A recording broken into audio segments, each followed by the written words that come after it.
20वां बाब। मकदूनिया और यूनान। जब शोर गुल मौकूफ हुआ तो पौलुस ने शागिर्दों को बुलवाया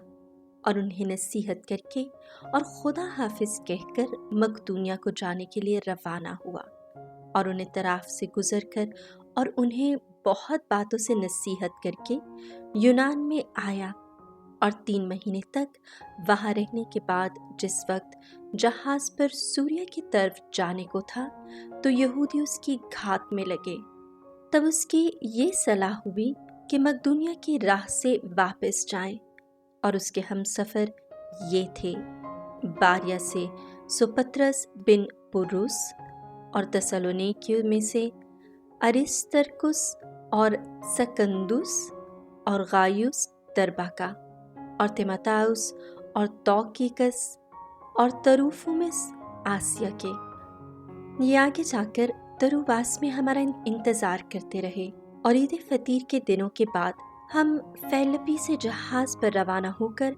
5वें दिन तरुवास में उनके पास पहुँचे और 7 दिन वहाँ ठहरे। तरुवास। और हफ्ता के पहले दिन जब हम रोटी तोड़ने को जमा हुए तो पौलुस ने जो दूसरे दिन जाने वाला था उनके साथ कलाम किया और आधी रात तक कलाम करता रहा। और उस बालाखाने में जहाँ हम इकट्ठे थे बहुत से चिराग जल रहे थे और अत्तुकुस नामी एक नौजवान खिड़की में बैठा था। उस पर नींद का गलबा हुआ और जब पौलुस देर तक बातें करता रहा तो वो नींद से मलखूब होकर 3री मंजिल से नीचे गिर पड़ा और मुर्दा उठाया गया। तब पौलुस उतरकर उससे लिपट गया और गले लगाकर कहा, मत घबराओ क्योंकि उसकी जान उसमें है। और ऊपर जाकर रोटी तोड़ी और खाकर इतनी देर तक उनसे बातें करता रहा कि फजर हो गई। फिर वो रवाना हो गया और वो उस नौजवान को जिंदा लाए और निहायत खातिर जमा हुए। मितुलीनी। हम जहाज पर पहले गए और अस्सुस को इस इरादे से रवाना हुए कि वहाँ पौलुस को अपने साथ चढ़ा ले,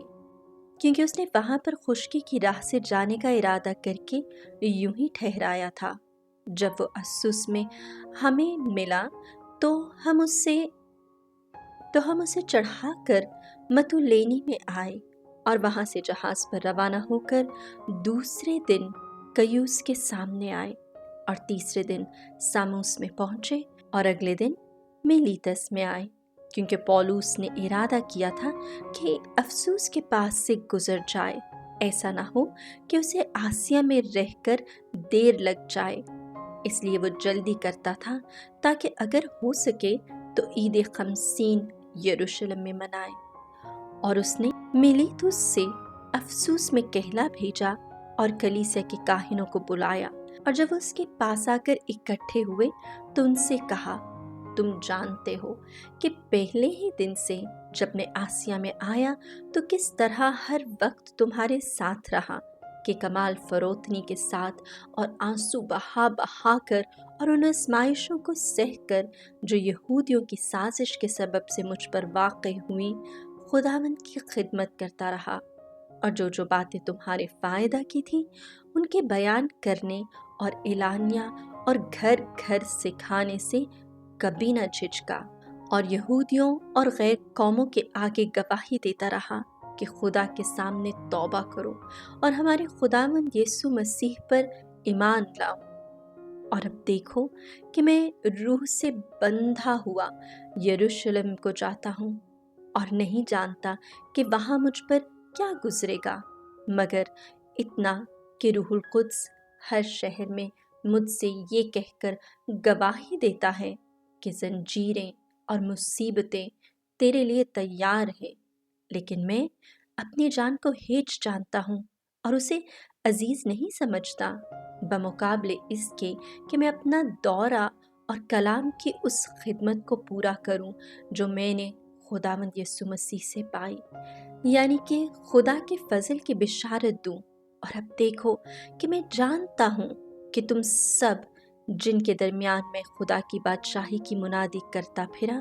मेरा मुंह फिर ना देखोगे, बस मैं आज के दिन तुम्हें कतई कहता हूँ कि मैं हर एक के खून से पाक हूँ, क्योंकि मैं खुदा की सारी मर्जी तुम पर अफशा करने से ना झिझका। अपनी और उस सारे गल्ले की खबरदारी करो जिस पर रूहुल कुद्स ने तुम्हें उस साक़िफ़ ठहराया है, ताकि खुदा की कलीसिया की गल्लाबानी करो जिसे उसने अपने ही खून से ख़रीदा है। मैं जानता हूँ कि मेरे जाने के बाद फाड़ने वाले भेड़िए तुम्हारे दरमियान आएंगे, जो गल्ले पर तरस ना खाएंगे, और खुद तुम में से ऐसे आदमी उठेंगे जो उल्टी उल्टी बातें कहेंगे, ताकि शागिर्दों को अपनी तरफ खींच लें। इसलिए जागते रहो और याद रखो कि मैं 3 बरस तक रात दिन रो रो कर हर एक को समझाने से बाज ना आया, और अब मैं तुम्हें खुदा और उसके फजल के कलाम के सपुर्द करता हूँ, जो तुम्हें कामिल बनाने और तमाम मुक़द्दसीन के दरमियान मेरास देने की कुदरत रखता है। मैंने किसी की चांदी या सोने या कपड़े का लालच नहीं किया, बल्कि तुम आप जानते हो कि जो कुछ मुझे और मेरे साथियों को दरकार था सो इन्हीं हाथों ने कमाया। मैंने बहरहाल तुम्हें दिखाया कि इसी तरह मेहनत करके कमज़ोरों को संभालना और खुदावंद यीशु मसीह की बात को याद रखना चाहिए, जो उसने खुद कही कि देना लेने से मुबारक तर है। और उसने ये कहकर अपने घुटने टेके और उन सब के साथ दुआ की, और वो सब बहुत रोए और पौलुस के गले लग लग कर उसे चूमा, और ख़ास कर इस बात से गमगीन हुए कि जो उसने कही थी कि तुम मेरा मुंह फिर ना देखोगे। फिर उन्होंने उसे जहाज़ तक पहुंचाया।